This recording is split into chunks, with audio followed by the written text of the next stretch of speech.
नमस्कार दोस्तों, स्वागत है आपका हमारे चैनल पर। शाम के 7 बज चुके हों और मैं आपके लिए लेकर आई हूँ एक नई क्राइम स्टोरी। तो शुरुआत करते हैं कहानी की। अपराध चाहे जैसा भी हो, अपराध ही होता है।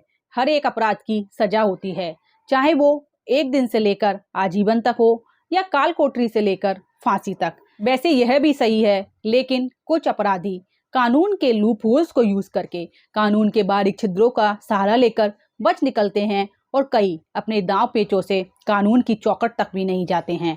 अश्विनी उर्फ जॉनी ऐसा तो नहीं था, लेकिन उसकी सोच ऐसी जरूर थी। आइए जानते हैं उसके बारे में कि क्यों उसने अपने आप को ही पुलिस के सामने गोली मारकर हत्या कर ली, कि क्यों उसने अपनी जान ले ली, क्यों उसने पुलिस वालों के सामने अपने आप को सरेंडर कर दिया और वहीं उनके सामने ही अपने माथे पर गोली मारकर अपनी हत्या कर ली। चलिए शुरू करते हैं कहानी को। अश्विनी उर्फ जॉनी हम लोगों की तरह ही आम देश का नागरिक था और जिला बिजनौर में बड़ापुर गांव का रहने वाला था। उसके पिता सुभाष धामपुर जो गन्ना फैक्ट्री में काम करते थे और वह चाहते थे कि उनका बेटा भी बड़ा होकर फैक्ट्री में काम ना करे, इसलिए उन्होंने अपने बेटे की पढ़ाई में कोई कमी नहीं रखी और उसने 12th तक की पढ़ाई अपने गांव बड़ापुर से ही कर ली थी। लेकिन आगे की पढ़ाई के लिए, मतलब बीकॉम और एमकॉम की पढ़ाई करने के लिए वह अपने मामा के घर गांव दौलताबाद चला जाता है। वहां रहकर जॉनी बीकॉम और एमकॉम तक की पढ़ाई करता है और वहीं रहकर अपनी डिग्रियां हासिल करता है। और गांव दौलताबाद में ही अपने मामा के घर रहते रहते ही उसने कई सारे डिप्लोमा भी कर लिए थे, जिससे उसे कहीं अच्छी नौकरी मिल जाए। पढ़ाई करने के दौरान उसकी मुलाकात एक लड़की से हुई जिसका नाम निकिता था। निकिता दौलताबाद की रहने वाली थी और जॉनी की मुलाकात निकिता से उनके कॉलेज में हुई और ये मुलाकात और ये दोस्ती न जाने कब प्यार में बदल गई। ये जॉनी को भी नहीं पता चला और ना ही निकिता को पता चला। एक दिन जॉनी ने निकिता के मूड को देखते हुए उसे प्रपोज कर दिया, लेकिन निकिता ने उसके प्यार के प्रपोजल को ठुकरा दिया और कहा कि वो उससे प्यार नहीं करती। लेकिन जॉनी ने निकिता की बात का बुरा नहीं माना और सही वक्त का इंतजार किया और साथ ही साथ वो जगह जगह नौकरी के लिए अप्लाई करने लगा। उसे कई जगह पर अप्लाई करने के बाद भी अच्छी नौकरी नहीं मिली, तो 4 साल तक उसने इंतजार किया।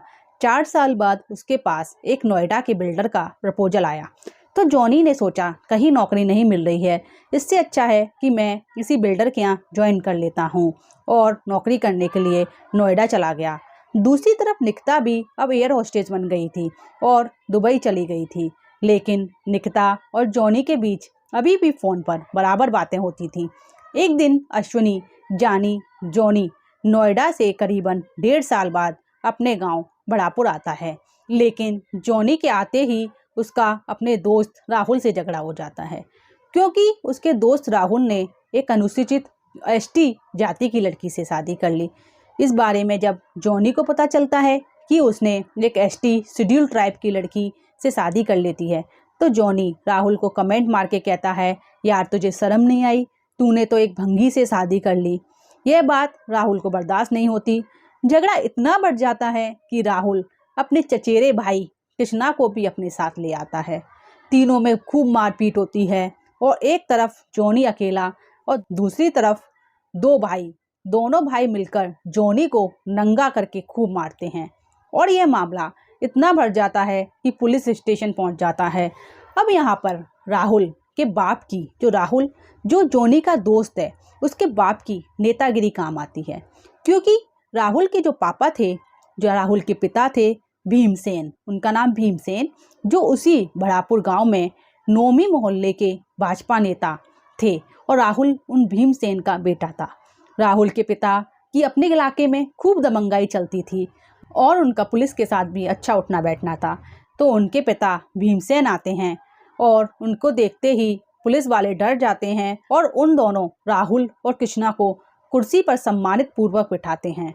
वहीं दूसरी तरफ जॉनी को जमीन पर बिठाकर 2-3 झापड़ चेप देते हैं। इतना ही नहीं, पुलिस वाले जॉनी से नेताजी के पैर छूकर माफी मांगने को भी कहते हैं, लेकिन जॉनी करता भी क्या, उसने पैर छूकर नेताजी भीमसेन से माफी मांगी और उसे अपनी बेइज्जती बहुत लगी।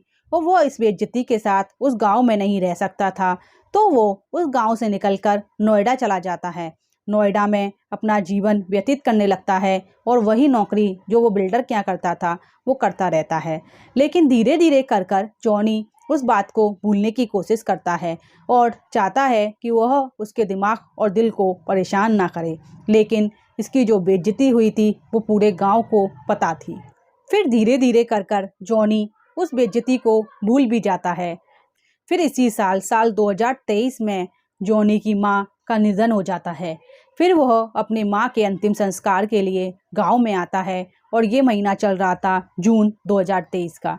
जब वह अपनी माँ का अंतिम संस्कार कर देता है तो उसका उस गांव में मन नहीं लगता है। इस वजह से वह अपने मामा के घर दौलताबाद चला जाता है।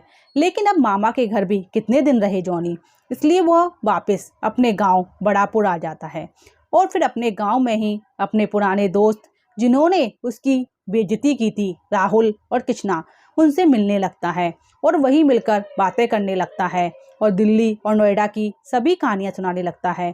दोस्तों को भी उसकी बातें अच्छी लगने लगती हैं और सभी दोस्त पहले की तरह ही घुल मिल जाते हैं। अश्विनी को गांव में आए 3 महीने जैसे बीत चुके होते हैं।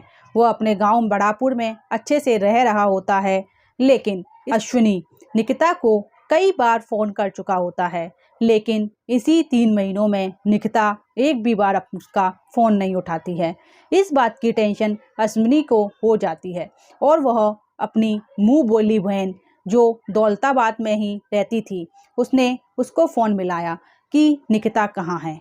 लेकिन उसने बताया निकिता तो 3 महीने पहले ही दुबई से लौट आई है और उसकी शादी तो मुरादाबाद तय हो गई है। यह सुनकर अश्विनी को झटका लगता है और वह मन में सोचता है कि मैं निकिता से शादी से पहले एक बार जरूर मिलना चाहता हूँ। लेकिन जॉनी शाम को अपने दोस्त कृष्णा से मिलता है। ये कृष्णा वही है जो राहुल का चचेरा भाई है और वह अपने दोस्त कृष्णा से कहता है कि कृष्णा, मैं पुरानी बातों को भूल चुका हूँ और अपनी पुरानी बेइज्जती को पूरी तरह से भुला चुका हूँ, तो क्यों ना हम शाम को पीने पिलाने का प्रोग्राम रखें और एक बढ़िया सी महफिल जमाएं। तो कृष्णा कहता है लेकिन हम ये महफिल कहाँ जमाएंगे और पीने पिलाने का प्रोग्राम कहाँ रखेंगे। तो अश्विनी कहता है कि वो मैं देख लूँगा कि कहाँ रखेंगे उस प्रोग्राम को, बस तुम अपने भाई राहुल को ले आना, मैं शाम को फ़ोन करके बता दूंगा। तो कृष्णा कहता है ठीक है, उसकी टेंशन तुम मत लो, और वो कहकर वहाँ से निकल जाता है। फिर कृष्णा अपने भाई राहुल के पास जाता है और कहता है जॉनी पुरानी बातों को भुला देना चाहता है और उसने शाम को पार्टी रखी है और उसमें पीने पिलाने का भी प्रोग्राम है, और सुनता है कि जॉनी ने शाम को पीने पिलाने का प्रोग्राम रखा है तो वह भी उसके लिए हाँ कर देता है। इतने में कृष्णा कहता है कि जॉनी नोएडा से बहुत पैसे कमा कर लाया है, अगर खर्च कर रहा है तो चलते हैं पार्टी में। और राहुल भी उसकी हाँ में हाँ मिला देता है और कहता है बता देना कि कहाँ चलना है शाम को। और दोनों दोस्त जॉनी की पार्टी में जाने के लिए तैयार हो जाते हैं। शाम को जॉनी कृष्णा को फ़ोन करके जगह बता देता है और साथ ही साथ कहता है कि खाने पीने और दारू का इंतजाम कर लिया है, बस तुम लोग आ जाओ। और ये जगह बड़ापुर गांव के पास से जाते हुए जंगल में थी। दोनों भाई कृष्णा और राहुल अपने चाचा ताऊ के लड़के रवि और दीपक के साथ उस जंगल में पहुंच जाते हैं, लेकिन जॉनी उन्हें उस जंगल से भी 200 मीटर दूर अंदर ले जाता है, जहां खाने पीने का पूरा इंतजाम किया हुआ था। बियर की बोतल रखी हुई थी, दारू की बोतलें रखी हुई थी। कृष्णा और राहुल इतनी दारू पीते हैं कि उन पर नशा चढ़ जाता है। फिर नशे की हालत में ही अश्विनी और राहुल का किसी छोटी सी बात पर लेकर झगड़ा हो जाता है और दोनों इतना झगड़ा करते हैं कि मारपीट पर उतर आते हैं। दोनों लोग बोतलों को तोड़ तोड़कर एक दूसरे के ऊपर फेंकने लगते हैं। यह देखकर उनके 2 भाई रवि और दीपक वहां से निकलने की तैयारी करने लगते हैं, लेकिन कृष्णा और राहुल वहां से नहीं भाग पाते क्योंकि वह इतना नशा कर चुके थे जिससे उनके पैर लड़खड़ा रहे होते हैं। इतने में अश्विनी अपनी कमर पे लगी पिस्तौल को निकालता है और 4 गोली राहुल को मार देता है, जिसमें से एक गोली उसके सीने पर और एक गोली उसके पैर पर लगती है और बाकी की 2 गोली उसके सर में लग जाती हैं और वह वहीं गिर जाता है। फिर वह 3 गोली कृष्णा को मारता है। उसमें से भी 1 गोली उसके सर में, पेट में और पैर में लगती है और इस तरह वह राहुल और कृष्णा को मौत के घाट उतार देता है और वहां से फरार हो जाता है। लेकिन इसकी खबर रवि और दीपक पुलिस वालों को दे देते हैं। पुलिस भी घटनास्थल पर पहुंच जाती है और घटनास्थल पर पड़ी शराब और बियर की बोतल और लाश पर बिखरा हुआ खून से अनुमान लगा लेती है वहां क्या और कैसे हुआ है। इसी के साथ इस घटना की जानकारी सीईओ अर्चना सिंह को और बिजनौर के एसपी श्रीवास्तव जी को भी दे दी जाती है। जब सीईओ अर्चना सिंह और एसपी श्रीवास्तव घटनास्थल पर पहुंचते हैं और घटनास्थल का मुआयना करते हैं तो इसकी जानकारी नजदीकी सभी पुलिस स्टेशनों में दे दी जाती है और जल्द से जल्द अश्विनी उर्फ जॉनी को तलाशने की खबर दे दी जाती है। अब तो पुलिस अश्विनी को ढूंढने में लग जाती है, लेकिन अश्विनी का कुछ भी पता नहीं चलता है कि वह वहां से फरार होकर कहां चला गया। पुलिस क्राइम सीन की सारी तस्वीरें ले लेती है, वहां उपस्थित सभी सबूतों को इकट्ठा कर लेती है और उनकी फॉरेंसिक जांच के लिए भेज देती है।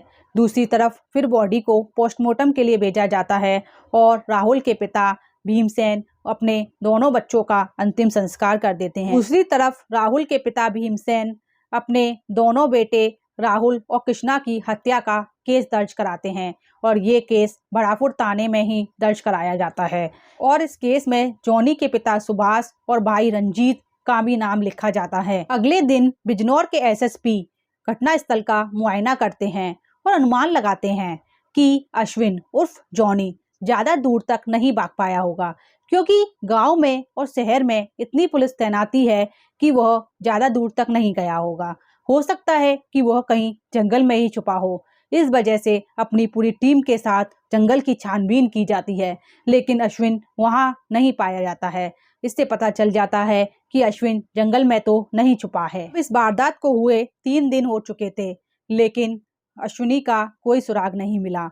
पुलिस अपनी पूरी ताकत लगा चुकी थी अश्विनी को ढूंढने में, लेकिन कोई सुराग नहीं मिल रहा था। ये दोनों मृतक भाजपा नेता के सगे संबंधी थे। उनमें से एक तो भाजपा नेता भीमसेन का अपना ही बेटा था, दूसरा उनके भाई का बेटा यानी कि कृष्णा था। अब तो गांव में धरना प्रदर्शन होने का बहुत डर था, लेकिन पुलिस अपनी पूरी कोशिश कर रही थी अश्विनी को ढूंढने में, लेकिन वह असफल रही। अब तो अश्विनी पुलिस के लिए एक चुनौती बन चुका था। पुलिस उनके साथ शामिल दीपक और रवि से भी हर तरह की पूछताछ करती, लेकिन कुछ भी नहीं हासिल होता। अब पुलिस हार नहीं मानने वाली थी। 5 दिन बाद एक चौंकाने वाली खबर सामने आई। अश्विनी अपने पास स्थित गांव दौलताबाद में पहुंच गया और वह निकिता के घर में घुस गया। निकिता उस वक्त टीवी देख रही थी। अश्विनी को ऐसा देखकर वो घबरा गई, लेकिन अश्विनी ने बिना कुछ कहे निकिता को 7 गोलियां मार दी। निकिता इस तरीके से दौड़ती हुई दूसरे गेट की तरफ भाग रही थी, लेकिन भाग नहीं पाई, वह वहीं गिर पड़ी। अश्विनी ने निकिता को गोलियां दागते हुए कहा कि तू अगर मेरी नहीं हो सकी तो मैं तुझे किसी की नहीं होने दूंगा, याद रखना तेरे परिवार को भी नहीं छोड़ूंगा। ये कहते हुए अश्विनी वहां से निकिता के घर से भी फरार हो गया। निकिता अभी 3 महीने पहले ही दुबई से अपने गांव लौटी थी, क्योंकि निकिता की शादी पास स्थित मुरादाबाद में तय हो गई थी। वह अपनी शादी के लिए ही दुबई से गांव में आई थी। उसे नहीं पता था कि उसकी हत्या उसका अपना फ्रेंड अश्विन ही कर देगा, लेकिन जब उसके पिता को उसकी हत्या की खबर मिलती है तो उसके पिता हरिओम शर्मा, जो एक ग्रामीण बैंक में नौकरी करते हैं, दौड़ते हुए अपने घर आते हैं। तो वह अपनी बेटी की हत्या की खबर दौलताबाद की पुलिस अधिकारी उदय प्रताप सिंह को दे देते हैं। जब उदय प्रताप सिंह को पता चलता है कि अश्विन, जिसकी तलाश पुलिस कब से कर रही है, उसी ने ही निकिता को भी गोलियों से भून डाला। उसी उपरांत निकिता के पिता निकिता को बड़े अस्पताल कॉस्मोस हॉस्पिटल मुरादाबाद में भर्ती करा देते हैं। वहां भर्ती कराते ही वहां के मशहूर डॉक्टर अनुराग अग्रवाल निकिता का इलाज करना शुरू कर देते हैं। चूंकि निकिता को 7 गोलियां लगी थी और चूंकि एक गोली उसके गले में लगी थी, उसे निकालते समय ही निकिता अपना दम तोड़ देती है। पुलिस अब आसपास के स्थित शहरों की बस अड्डे, रेलवे स्टेशन और अन्य जगहों की सीसीटीवी फुटेज को चेक करती है, लेकिन नतीजा कुछ नहीं निकलता। वो अश्विन को नहीं तलाश पाते हैं। तो मुरादाबाद के आईजी रमेश शर्मा अश्विन को ढूंढने पर 50,000 रुपए की राशि का घोषणा कर देते हैं। लेकिन इस बात को 2 दिन बीत जाते हैं, कोई भी नतीजा हाथ नहीं लगता है। तभी आईजी इस राशि को बढ़ाकर 50,000 से बढ़ाकर 1 लाख कर देते हैं, लेकिन वह अश्विन को नहीं ढूंढ पाते हैं। इसके बाद पुलिस अश्विन से जुड़ी हर छोटी छोटी जानकारियां जुटाने की कोशिश करती है। उसके फ़ोन के लोकेशन को ट्रैक करती है, लेकिन ये क्या, अश्विन का फ़ोन तो 26 सितंबर से ही बंद होता है। इसके बाद पुलिस फिर से आसपास में स्थित शहरों के सीसीटीवी फुटेज को चेक करती है। तो सीसीटीवी फुटेज को चेक करने के बाद पता चलता है कि अश्विन एक दिन हरिद्वार की बस में चढ़कर हरिद्वार के लिए निकल चुका है, लेकिन पुलिस समय पर पहुंचकर उस हरिद्वार की बस को रुकवा देती है। पूरी बस को छानने के बाद भी अश्विन उसमें नहीं मिलता है, ना ही उसका कोई सुराग मिलता है, और इस बार भी अश्विन पुलिस के हाथ से निकल जाता है। फिर 10 दिन बाद एक चौंकाने वाली खबर सामने आती है। बड़ापुर गांव के थाना अध्यक्ष ने, कृपा शंकर यादव ने, बाहर से आने वाले सभी वाहनों की चेकिंग के लिए बैरिकेड्स लगा दिए थे।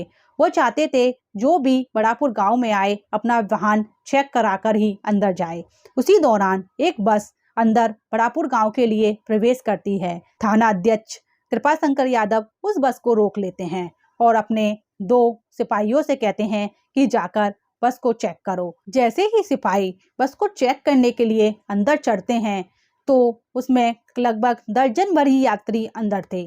तो एक यात्री जो कंडक्टर की सीट पर बैठा हुआ था, वह अपने मुंह पर अंगोछा लपेटा हुआ था और उसका सर नींद के कारण एक और झुका हुआ था। जैसे ही सिपाहियों ने उसके कंधे पर हाथ रखा, वो चौंक कर जाग गया और मुंह से कपड़ा हटा दिया। उसने जैसे ही पुलिस वालों को अपने सामने देखा तो वो समझ गया कि उसका खेल खत्म हो गया। उसने जल्दी से अपनी कमर से पिस्तौल निकाली और दाई कनपट्टी पर रखकर 2-3 फायर कर दिए और बस में इतनी तेज धमाका हुआ और वो खून का फव्वारा छोड़ते हुए ही बस में गिर गया। यह देखकर बस के यात्री सन्न रह गए और दूसरी तरफ पुलिस वालों को विश्वास हो गया वह अश्विनी उर्फ जॉनी ही था। बस के यात्रियों ने आंखों के सामने एक यात्री को सुसाइड करते हुए देखा था, इसलिए वह सन्न रह गए थे।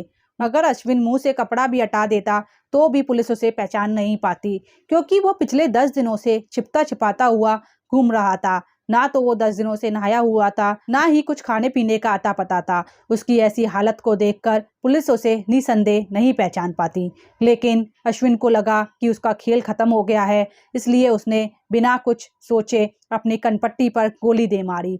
फिर पुलिस ने बस के कंडक्टर से पूछा कि अश्विन कहाँ से चढ़ा था, तो पता चला कि वो नागीना फाटक से चढ़ा था और चढ़ते वक्त ही उसने कह दिया था कि वह बड़ापुर गांव से पहले ही उतर जाए। लेकिन कंडक्टर ने कहा उतरना है वहां उतर जाना, लेकिन टिकट तो बड़ापुर गांव तक का ही लगेगा। वजह से अश्विन ने बड़ापुर गांव तक का ही टिकट खरीद लिया था।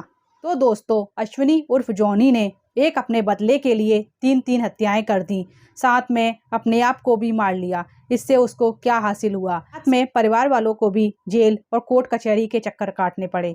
और दूसरों के साथ ऐसा व्यवहार ना करें या ऐसा कमेंट ना करें कि वह सामने वाला भी आपसे झगड़ा करने के लिए तैयार हो जाए। यहाँ एक दोस्त ने ही अपने 2 दोस्तों की जान ले ली, साथ में अपनी गर्लफ्रेंड जिससे वह बहुत प्यार करता था उसकी भी जान ले ली।